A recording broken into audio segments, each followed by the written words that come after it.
विद्यार्थी मित्रांनो, मी अरूप नागपुरे आणि तुमचं स्वागत करतोय आपल्या या महत्त्वाच्या व्हिडिओमध्ये.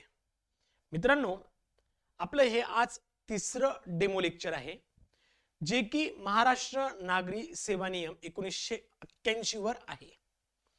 त्यामुळे सगळेच लेक्चर आपल्याला यूट्यूबवर बघता येणार नाही. त्यासाठी तुम्हाला ॲप मध्ये जावं लागेल, जे की पिलर्स कोचिंग क्लासेस नावाने आपलं ॲप आपल्या प्ले स्टोअरवर अवेलेबल आहे.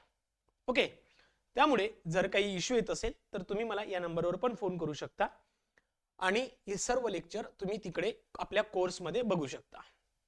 आता सगळ्यात महत्त्वाची गोष्ट अशी आहे की आपलं जे हे थर्ड लेक्चर आहे मित्रांनो, हे आहे डेफिनेशनवर डिपेंड. म्हणजेच काय, डेफिनेशन जर का बघितलं तुम्ही किंवा ज्या डेफिनेशन्स आहे यावर बरेचदा एक क्वेश्चन बघायला मिळतो किंवा बरेच विद्यार्थी असं विचारत आहे की सर याचं वेटेज कसं असणार आहे किंवा वेटेज काय राहणार. तर या वेटेजच्या संदर्भात किंवा किती वेटेज कशावर राहील या संदर्भात आपला एक व्हिडिओ पुढच्या लेक्चरमध्ये येणार, ज्यामध्ये मी काही वेटेज पण सांगेल की हे वेटेज साधारणतः कसं असू शकतं. अप्रॉक्सिमेटली राहील, नॉट ॲक्युरेट, पण हे वेटेज कसं असू शकतं आणि त्या वेटेजच्या नुसार आपण या सर्व ऍक्टला म्हणा किंवा या सर्व सिलेबसला त्या पद्धतीने वेळ देऊ शकता. क्लिअर. त्यामुळे हे जे थर्ड लेक्चर आहे महत्वाचं आहे, डेफिनेशन्स आहे. एक डेफिनेशन्स तुम्हाला विचारली जाऊ शकते, तर त्या संदर्भात तुम्हाला माहिती असणं गरजेचं आहे. आता हा जो चॅप्टर 2 आहे, तर लक्षात घ्या, हा चॅप्टर 2 मित्रांनो आपण आपल्या 2 लेक्चर मध्ये कंप्लीट करणार आहे.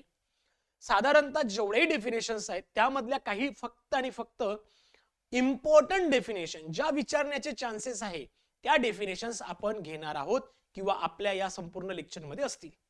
क्लिअर. सिलेबस छोटा नाही आहे, मोठा आहे, बरोबर आहे. त्यामुळे काय की महत्त्वाचाच पार्ट आपण कव्हर करणार, जेणेकरून तुम्हाला या एक्झाम मध्ये प्रॉपर सक्सेस मिळेल. ओके, तर मग चॅप्टर 2 जे प्रकरण 2 आहे, ज्यामध्ये व्याख्या किंवा डेफिनेशन्स आपण बघणार आहोत आणि हे सर्व पार्ट आपल्या या कोर्समध्ये सुद्धा अवेलेबल आहे. त्यासोबतच आपला असिस्टंट कमिशनर म्हणजे NMMC चा जो कोर्स आहे तो अवेलेबल आहे आपल्या ॲपवर, जे की प्ले स्टोअरला अवेलेबल आहे पिलर्स कोचिंग क्लासेस नावाने. या पूर्ण कोर्समध्ये आपण मराठी आणि इंग्लिश सोडून पूर्ण लेक्चर जे आहे जसं की ॲप्टी, रिझनिंग आणि पूर्ण टेक्निकल सब्जेक्ट 10 हेड्स आपण कव्हर करणार आहे, ते प्रॅक्टिकल ओरिएंटेड. त्यामुळे टेन्शन घ्यायची गरज नाही. व्यवस्थित पद्धतीने समजून घ्या मी काय सांगतो आणि काय नाही. आता महत्त्वाच्या ज्या डेफिनेशन्स बद्दल बोलायचं झालं तर आपण काय केलंय मित्रांनो, टोटल 23 डेफिनेशन्स आहे ज्या की माझ्या याच्यानुसार खूप महत्त्वाचे आहे किंवा या 23 पैकी एक तरी डेफिनेशन्स तुम्हाला येणाऱ्या पेपर मध्ये बघता येईल. आता यामध्ये काय काय आहे, कसं आहे किंवा सर ही डेफिनेशन्स एवढी स्टडी करता येईल का, नाही, तुम्हाला व्यवस्थित पद्धतीने लेक्चर मध्ये समजून घ्यायचं आहे. आणि त्याच्या व्यतिरिक्त म्हणजे जसं की आता प्रत्यक्ष प्रवास खर्च म्हणजे ऍक्च्युअल ट्रॅव्हलिंग एक्सपेन्सला आपण काय म्हणायचं किंवा काय म्हणू शकतो किंवा ऍक्च्युअल ट्रॅव्हलिंग एक्सपेन्सेस कसा असू शकतो, या संदर्भात सर्व जो पार्ट आहे मित्रांनो हा तुम्हाला आपल्या नोट्स मध्ये अवेलेबल आहे. म्हणजे नोट्स मध्ये तुम्हाला सर्वच गोष्टी खूप प्रॉपर पद्धतीने अवेलेबल आहे. पुन्हा एक गोष्ट अशी आहे की या ऍक्टच्या संदर्भात कोणतंही लँग्वेज ही ऍक्टची नाहीये. मराठी असू दे किंवा इंग्लिश असू दे, ही ऍक्टची लँग्वेज नसेल. ही संपूर्ण मी तयार केलेली लँग्वेज आहे जी की खूप सिंपल आहे. ऍक्टची लँग्वेज बरेचदा कन्फ्युज करते.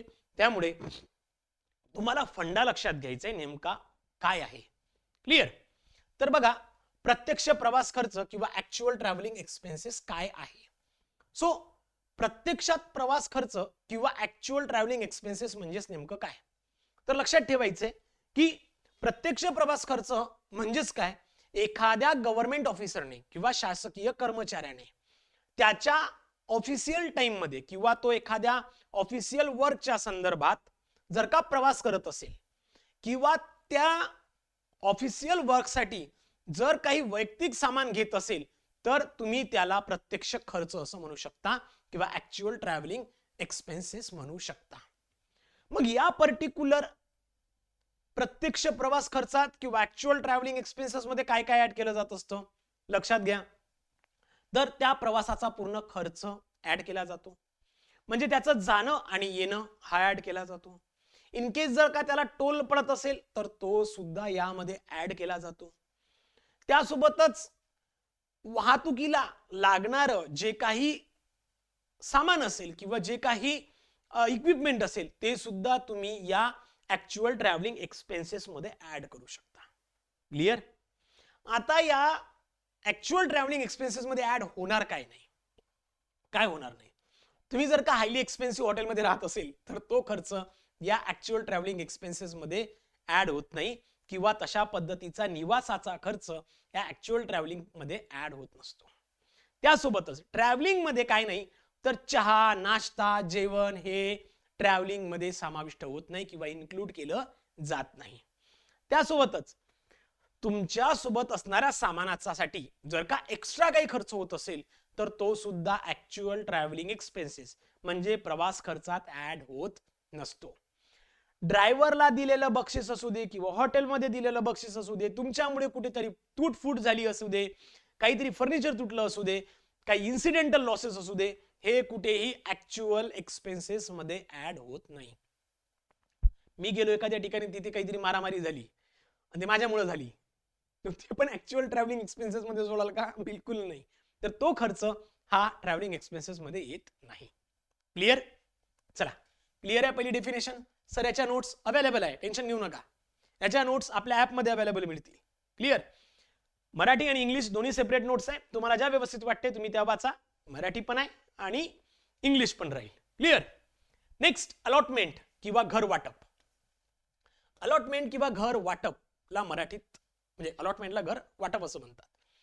तुम्हाला माहित असेल की बरेचदा असं होतं की अलॉटमेंट म्हणजे काय की एखाद्या गव्हर्नमेंट ऑफिसरला गव्हर्नमेंटच्या मालकीचं किंवा गव्हर्नमेंटने ऍड ऑन करून दिलेलं भाड्याचं घर किंवा गव्हर्नमेंटच्या ताब्यात असलेलं राहण्यासाठी जे परवानगी दिली जाते, ज्या घरात राहण्यासाठी परवानगी दिली जाते त्यालाच म्हणतात अलॉटमेंट.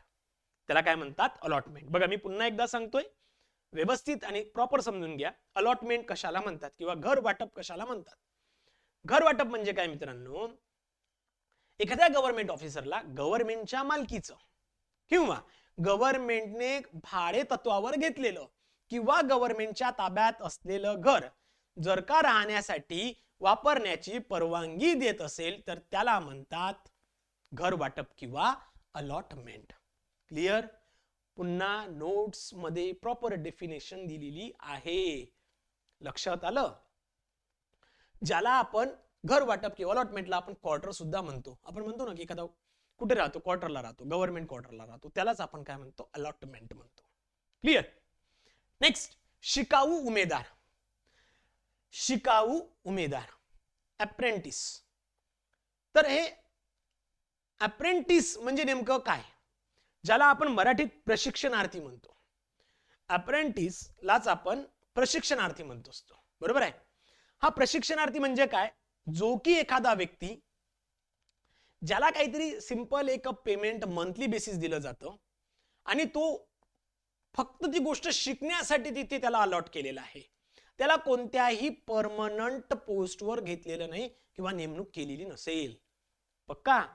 बस लक्षात घ्या. अप्रेंटिस करणं किंवा मग त्या केसमध्ये शिकाऊ उमेदवार कशाला म्हणतात? एखादा पर्टिक्युलर व्यक्ती किंवा प्रशिक्षणार्थी जो की एखाद्या मंथली पेमेंटवर घेतला जातो किंवा मंथली बेसिसवर घेतला जातो, ती पर्टिक्युलर गोष्ट स्टडी करण्यासाठी, शिकण्यासाठी, त्याला कोणत्याही परमनंट जॉबवर नसतो, त्याला काय म्हणतात? अप्रेंटिस किंवा शिकाऊ उमेदवार. क्लिअर? लक्षात आलंय? नाउ नेक्स्ट, लेखा परीक्षा अधिकारी किंवा ऑडिट ऑफिसर काय असतो? लेखा परीक्षा अधिकारी किंवा ऑडिट ऑफिसर काय असतो? ऑडिट ऑफिसर म्हणजे काय? कॅग कडून जो कोणी अपॉइंटेड ऑफिसर असतो. तर कॅग म्हणजे काय? कॅगचं लॉंग फॉर्म तुम्हाला माहित असला पाहिजे. जो कॅग म्हणजेच काय? Comptroller and audit general of India. लक्षात आलंय? त्याला आपण काय बोलतो? कॅग. तर कॅगचा लॉंग फॉर्म तुम्हाला माहित असणं गरजेचं आहे, इन केस हे सुद्धा विचारल्या जाऊ शकतं. सो कॅगचा जो कोणी ऑफिसर असेल, जो कोणी असेल, त्या कॅग कडनं जो कोणी अपॉइंट केला जातो, जो गव्हर्नमेंट सर्वंटच्या सर्व्हिस रेकॉर्डची ऑडिट आणि व्हेरिफिकेशन करत असतो, त्यालाच काय म्हणतात? Audit officer. म्हणजेच काय? जो कोणी गव्हर्नमेंट ऑफिसर आहे किंवा गव्हर्नमेंट सर्वंट आहे, त्याने मेंटेन केलेले जेवढे रेकॉर्ड्स असतील त्याच्या डिपार्टमेंटच्या संदर्भातले किंवा त्याने केलेलं जे काही डॉक्युमेंट्स व्हेरिफिकेशन आहे ते ऑडिट ऑफिसर करत असतो, त्यालाच ऑडिट ऑफिसर असं म्हणतात. नेक्स्ट कॅडर संवर्ग. बघा आता एक्झॅक्टली कॅडर म्हणजे काय किंवा संवर्ग म्हणजे काय. कॅडर म्हणजे एखादा सर्व्हिस मधील परमनंट किंवा टेम्पररी पोस्टचा सँक्शन ग्रुप जो सेपरेट युनिट म्हणून नेमका मान्य केला जातो किंवा त्याला घेतलं जातं. आपण म्हणतो ना तुम्ही कोण्या कॅडरचे आहे, तर हा तो कॅडर आहे जो की टेम्पररी पण असू शकतो किंवा परमनंट पण असू शकतो, पण जो एक सेपरेट युनिट असतो किंवा त्याला सेपरेट युनिट म्हणून मान्यता दिली असते. It might be a temporary, it might be a permanent. लक्षात घ्या मी काय बोलतोय. तो एकतर परमनंट असू शकतो किंवा तो टेम्पररी असू शकतो. ज्याला सँक्शनिंग दिलेला आहे टेम्पररी आणि परमनंटला, जो सेपरेट युनिट म्हणून काम करतो त्यालाच काय म्हणतात, कॅडर असं म्हणतात किंवा संवर्ग असं म्हणतात. लक्षात राहील. कॅडर म्हणजे काय, सर्व्हिस मध्ये जो कोणी परमनंट किंवा टेम्पररी दोन्हीपैकी एक ज्याला सँक्शनिंग दिली आहे. ओके, एक तर टेम्पररी पोस्टवर आहे किंवा परमनंट पोस्ट आहे, पण सँक्शन आहे, ती पोस्ट सँक्शन आहे आणि तो एका सेपरेट युनिटसाठी काम करतो किंवा सेपरेट युनिट म्हणून मान्यता दिली जाते, त्यालाच म्हणतात कॅडर. शिबिर, सरंजाम किंवा कॅम्प इक्विपेज. ओके, आता कॅम्प इक्विपेज म्हणजे काय. कॅम्प इक्विपेज म्हणजे काय, कॅम्प इक्विपेज म्हणजे कॅम्पला मूव्ह करण्यासाठी किंवा त्या शिबिराला इकडून तिकडे नेण्यासाठी लागणारी ट्रान्सपोर्ट अरेंजमेंट, जसं की ॲनिमल असतील, बुलक कार्ट आहे, कार आहे, ड्रायव्हर आहे, कुली आहे, त्याच्यानंतर अजून काय म्हणू शकतो, किंवा हे असे काही सांगितलेलं आहे. हे जेवढेही असतील ते सगळे काय असतात की कॅम्प इक्विपेज असतात किंवा शिबिर सरंजाम असतात. म्हणजेच काय, एखाद्या शिबिर किंवा ते शिबिर हलवण्यासाठी जी काही ट्रान्सपोर्टेशन व्यवस्था केली जाते. आता सपोज तुम्हाला माहिती आहे की सपोज इंडियन आर्मीचं एखादं काय म्हणू शकतो त्याला स्थळ ठरवलं गेलं किंवा त्यांचं एखादं कॅम्प आहे. तो कॅम्प जर का हलवायचा असेल तर ते बस आणि ड्रायव्हरची गरज असते. त्यांच्या जे काही ते ट्रक्स असतात किंवा ड्रायव्हर असतात त्यांची गरज असते. तर त्याला काय भरू शकता तुम्ही, कॅम्प इक्विपेज किंवा सरंजाम, शिबिर सरंजाम. क्लिअर. म्हणजे ट्रान्सपोर्टेशनसाठी लक्षात ठेवायचंय,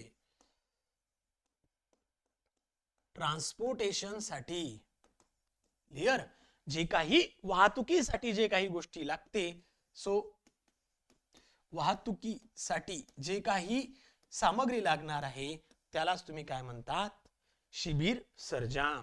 क्लिअर. जे काही इक्विपमेंट लागणार असेल, जसं की तुम्हालाही माहित आहे की काय ॲनिमल लागतील. बऱ्याच ठिकाणी ॲनिमल वरून पण जे काही सामग्री आहे ती इकडे तिकडे नेली जाऊ शकते. किंवा मग बुलक कार्ट आहे ज्याला आपण बैलगाडी बैलबंडी म्हणतो, ड्रायव्हर लोक आहे, कुली लोक आहे, हे जे आहे हे सगळे कॅम्प इक्विपेज असतात. पण जर का प्रायव्हेट किंवा एक्स्ट्रा जर का हायर करत असेल तर त्याला शिबिर सरंजाम म्हणत नाही. जे प्रायव्हेट असतात, जे किंवा प्रायव्हेट किंवा एखादा कॅम्प जर का हायर करायचा असेल किंवा कॅम्प जर का इंडियन आर्मीचा जर का कॅम्प इकडनं तिकडे न्यायचा असेल आणि त्यांनी जर का बाहेरून काही बोलावले असेल तर त्याला कॅम्प इक्विपेज म्हणत नाही. लक्षात आलं. जे की गव्हर्नमेंटच्या अंतर्गत येतं त्यालाच तुम्ही काय म्हणू शकता, शिबिर सरंजाम म्हणू शकता किंवा कॅम्प इक्विपेज असं म्हणू शकता. क्लिअर. नेक्स्ट आहे शिबिर सामग्री, ज्याला आपण कॅम्प इक्विपमेंट म्हणतो. आता शिबिर सामग्री किंवा कॅम्प इक्विपमेंट म्हणजे काय, तर कॅम्प इक्विपमेंट म्हणजे काय, टेंट्स आणि त्यासाठी ज्या काही गोष्टी लागतात, सामान लागत असेल त्या टूरच्या दरम्यान, तर त्याला आवश्यक असणारे जे काही फर्निचर आहे किंवा त्यासाठी जी आवश्यक सामग्री आहे त्याला आपण काय म्हणतो, शिबिर सामग्री. जसं की तुम्हाला माहिती आहे की टेंट उभा करायला काय काय लागतात, तर त्याला बांबू स्टिक लागतील, दोर लागतील, ओके, ज्याला रोप म्हणतो, किंवा ज्याला आपण काय काठ्या वगैरे लागत असेल ते कव्हर टाकायला तो कॅम्प वगैरे टेंट वगैरे उभं करण्यासाठी तो कापड लागेल. या सर्व गोष्टीला काय म्हणतात, कॅम्प इक्विपमेंट म्हणतात किंवा कॅम्प शिबिर सामग्री असं बोलल्या जाते. बरोबर. त्यानंतर पूरक भत्ता किंवा कॉम्पेन्सेटरी अलाउन्स कशाला म्हणतात? ओके, कॉम्पेन्सेटरी अलाउन्स किंवा पूरक भत्ता, भत्ता नाहीये, भत्ता आहे, चुकून झालेलं असेल. पूरक भत्ता कशाला म्हणतात किंवा कॉम्पेन्सेटरी, कॉम्पेन्सेटरी किंवा पूरक हा शब्द कशासाठी वापरला जातो? एखाद्या स्पेशल ड्युटीसाठी किंवा एक्स्ट्रा वर्कसाठी.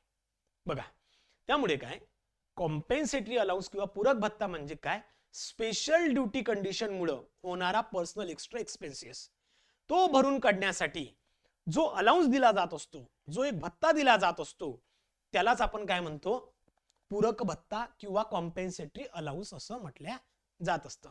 समजा एखाद्या केसमध्ये काही एक्स्ट्रा काम आलं, ऑलरेडी मला माहित आहे की मी गव्हर्नमेंट सर्वंट आहे, मला 3 दिवसची ट्रिप सँक्शन केली होती त्या एका पर्टिक्युलर कामात. ट्रिप म्हणजे काय, फिरायला जायचं नाही, ट्रिप किंवा टूर इन द सेन्स की एखाद्या पर्टिक्युलर ऑफिशियल वर्कसाठी जो काही माझं येणं जाणं होत असेल किंवा त्या ठिकाणी जाणं येणं होत असेल ते काम करण्यासाठी, त्याला मी ट्रिप म्हणतो. ती जर का ट्रिप माझी 3 दिवसची सँक्शन असेल, पण काहीतरी कारणामुळं 3 4 झाले, कारण की काहीतरी एक्स्ट्रा काम आलं, त्यामध्ये एक्स्ट्रा वर्क आलं, तर त्या वर्कसाठी जो मला एक्स्ट्रा भत्ता द्यावा लागेल, त्यामध्ये ट्रॅव्हलिंग अलाउन्स असेल, माझा डेली अलाउन्स असेल, हे सगळे अलाउन्सेस त्यामध्ये ऍड केले जातात. यालाच काय म्हणतात, पूरक भत्ता म्हणतात किंवा कॉम्पेन्सेटरी अलाउन्स असं सुद्धा म्हणतात. क्लिअर? नेक्स्ट, भारताचा किंवा राज्याचा एकत्रित निधी, consolidated fund of India or the state. बघा, कन्सॉलिडेटेड फंड म्हणजे काय, व्यवस्थित समजून घ्या. कन्सॉलिडेटेड फंड म्हणजे काय, गव्हर्नमेंटचे जे मेन फंड आहे, ज्यामध्ये सगळे रेव्हेन्यू, लोन, ट्रेजरी बिल किंवा लोन रिपेमेंट असते, हे जे जमा होते त्यालाच म्हणतात consolidated fund of India.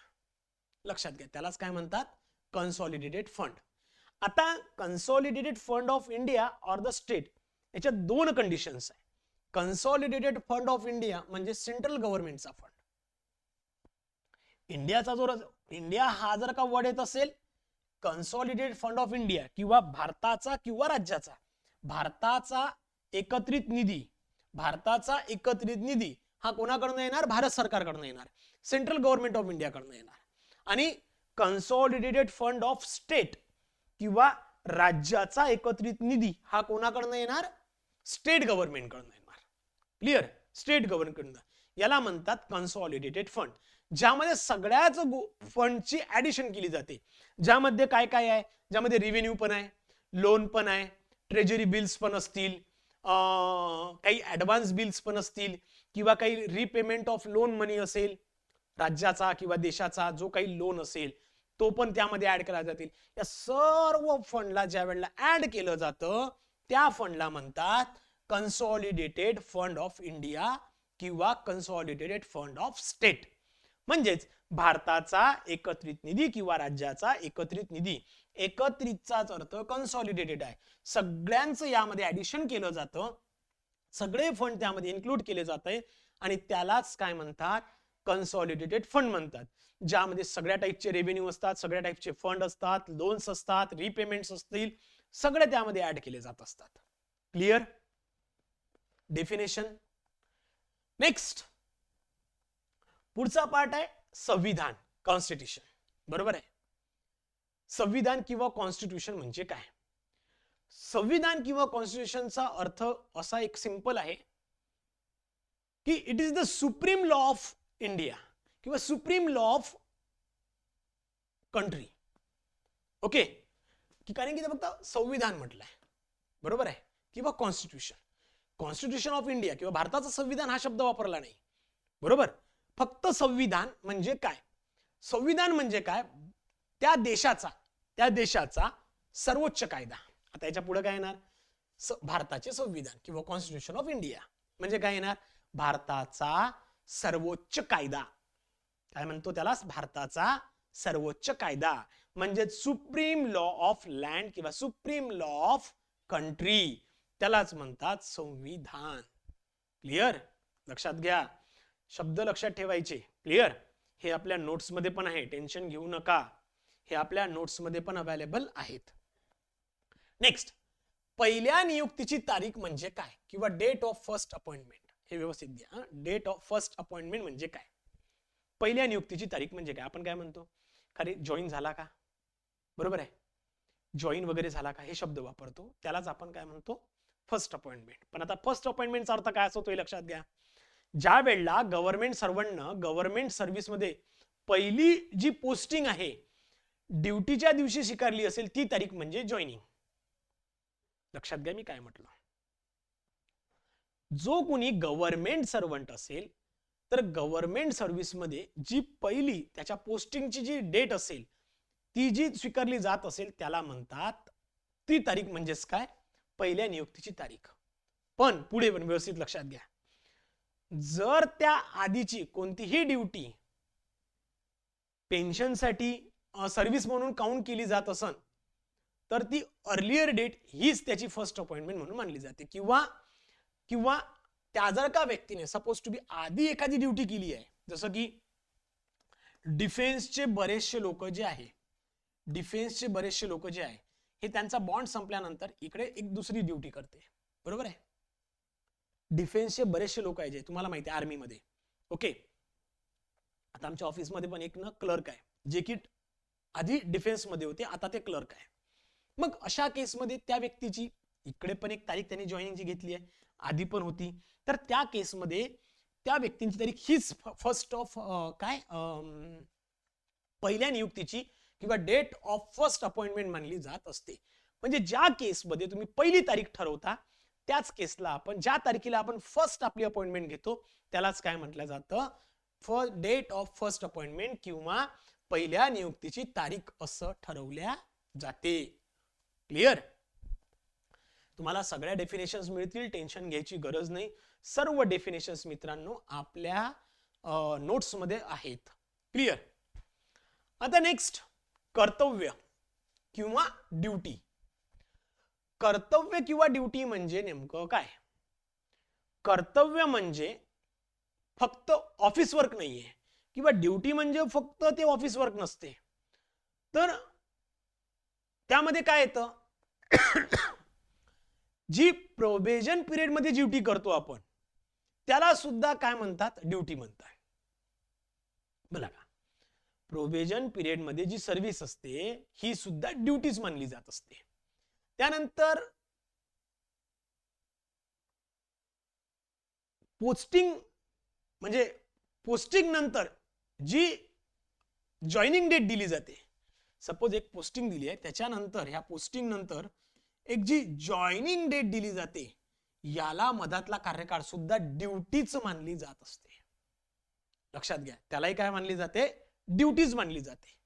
In case एखादा व्यक्ती जर का ट्रेनिंगवर असेल, एखादा व्यक्ती जर का ट्रेनिंगवर असेल तर तो ट्रेनिंग पिरियड म्हणजे सुद्धा ड्युटीच मानली जाते, बरोबर आहे. यासोबतच जर का ऑथराइज डायरेक्टर डे, त्या डिपार्टमेंटच्या जो अधीक्षक आहे त्याने जर का एखादं वर्क, तुमची जे स्पेसिफिक वर्क आहे त्याच्या सोडून जर का दुसरं ऑथराइज वर्क दिलं, ऑथराइज अधीक्षकने, जो की नेमणूक झालेला अधीक्षक असेल किंवा जो की डायरेक्टर असेल, त्याने जर का तुमचं जे स्पेसिफिक वर्क आहे ते सोडून जर का वेगळं वर्क दिलं तर ते सुद्धा तुम्हाला ड्युटीच मानावी लागते किंवा ती तुमच्या ड्युटीच्या अंतर्गत येत असते. क्लिअर. लक्षात आलं. ड्युटी म्हणजे काय, ड्युटी हा प्रकार फक्त काय हाच येत नसतो की बाबा रे आता तुम्ही ट्रेनिंगवर आहे म्हणजे ड्युटीवर नाहीये, तो पण ड्युटीच आहे, तो पण ड्युटीच आहे. तुम्ही ट्रेनिंग करताय, ड्युटी आहे. तुम्ही प्रोबेशन पिरियडवर आहे, ड्युटी आहे. तुम्ही पोस्टिंग भेटली, तुम्हाला जॉईनिंग डेट मिळायची आहे, त्याच्या मधातला पिरियड सुद्धा ड्युटीज मानला जातो. मला माहिती आहे माझं काम हे आहे, पण माझ्या डायरेक्टरने मला हे काम दिलं असेल तरीही तुम्ही ती ड्युटीज आहे. क्लिअर. चलो नेक्स्ट, कुटुंब आणि फॅमिली बद्दल बोलूया. गव्हर्नमेंट सर्वंटच्या अंतर्गत ज्या वेळेला फॅमिली हा वर्ड येतो किंवा कुटुंब हा शब्द येतो त्यावेळेला त्याच्यासोबत राहणारे जे डिपेंडंट पूर्ण राहणारं कुटुंब असेल त्याला काय म्हणतात, त्याला काय म्हणतात, कुटुंब म्हणतात. आता बघा, डिपेंडंट जे की अवलंबून आहे, जे अवलंबून आहे त्याला कुटुंब म्हणतात. जसं बघा, त्याची वाईफ आहे, बरोबर आहे, वाईफ किंवा हजबंड हे जर का डिपेंडंट असेल तर ते कुटुंबात आले, बरोबर आहे. स्वतःचे मूलबाळ किंवा सावत्र मुलबाळ हे डिपेंडंट असतात, तर त्याला सुद्धा कुटुंब म्हणतात. तसेच त्याचे आई वडील, त्याची बहीण आणि छोटा भाऊ, मोठा नाही, बहीण कोणती पण, छोटी मोठी डझंट मॅटर, पण भावाच्या संदर्भात जर का मोठा भाऊ असेल तर तो नाही, छोटा भाऊ हे कुटुंब मानलं जात असेल. लक्षात घ्या मी काय बोलतोय. कुटुंबाची किंवा फॅमिलीची डेफिनेशन सांगताना कोण कोण सांगितलं, वाईफ किंवा हजबंड.